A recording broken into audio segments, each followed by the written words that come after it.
స్వామియే శరణమయ్యప్ప. ఈ రాయలసీమ పల్లె పదాలు 5వ భాగంలో మరికొన్ని పదాలతో మీ ముందుకు వచ్చాను. ఈ 5వ భాగంలోని మొదటి పదం ఐపుట్నోళ్ళు. అంటే ప్రతి ఒక్కరూ అందరూ అనడానికి బదులుగా ఐపుట్నోళ్ళు నన్ను అనేవాళ్ళే అని చెప్పేసి అంటారు.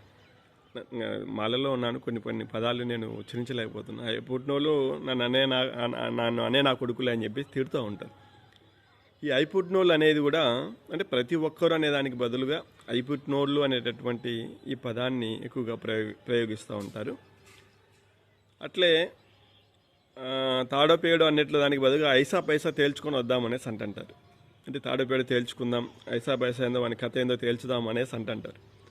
అంటే ఏదో ఒక నిర్ణయానికి వచ్చేద్దాము, దాన్ని ఆ సమస్యని ఒక తెంచేసుకుందాం అనే దానికి బదులుగా తాడోపేడో వాని కథ ఏందో ఈ బుద్ధి చూచాం బాండి బి అనేసి అంటూ ఉంటారు.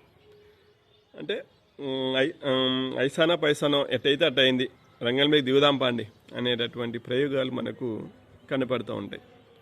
అట్లే చిన్నాన్నని అయ్య అని సంబోధిస్తారు. నాన్నగా అంటే తమ్ముడిని అయ్యా అని చెప్పేసి, ఏమబ్బి మీ అయ్యా ఇంట్లో ఉన్నాడా బయటికి ఏమైనా పోయినాడని చెప్పి. ఇదే అయ్య పదం కొన్ని ప్రాంతాల్లో రాయలసీమలోనే అయ్యా అప్ప ఇవన్నీ కూడా నాన్నని సంబోధించి కూడా పిలుస్తారు.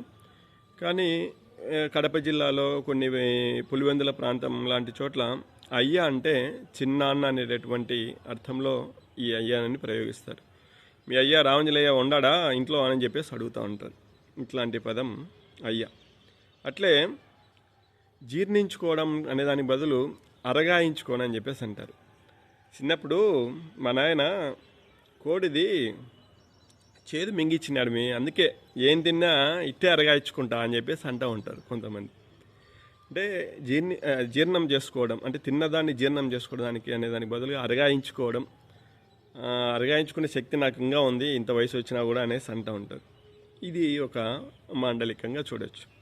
అట్లే అరివేని కాగు అంటే కాగుని ఒక మంచి ఆకృతితో తయారు చేసి దాని మూతి దగ్గర చిన్న మూతి ఉన్న తర్వాత ఆ మూతి ప్రాంతంలో మంచి ఆకృతితో బొమ్మలు గీసి ఉంచాడు. అరివేని కాగు అని చెప్పేసి చాలా అందంగా తయారు చేసేటువంటి ఆ కుండనే అరివేని కాగు అని చెప్పేసి సంబోధిస్తారు. అట్లే అరుగు అంటే ఇంటికి వసారాలో కూర్చోడానికి వీలుగా పెద్ద పెద్ద బండలతో అరుగులు వేసుకుంటూ ఉన్నారు. ఆ యాప చెట్టు కింద పోయి అరుగు కాడ కూర్చుందాం పాండి అని చెప్పేసి అంటూ ఉంటారు. ఇది ఈ 5వ భాగంలో ఈ కొన్ని పదాలు. వచ్చే వారం మరిన్ని పదాలతో మీ ముందుకు వస్తాను. అంతవరకు సెలవు, నమస్తే.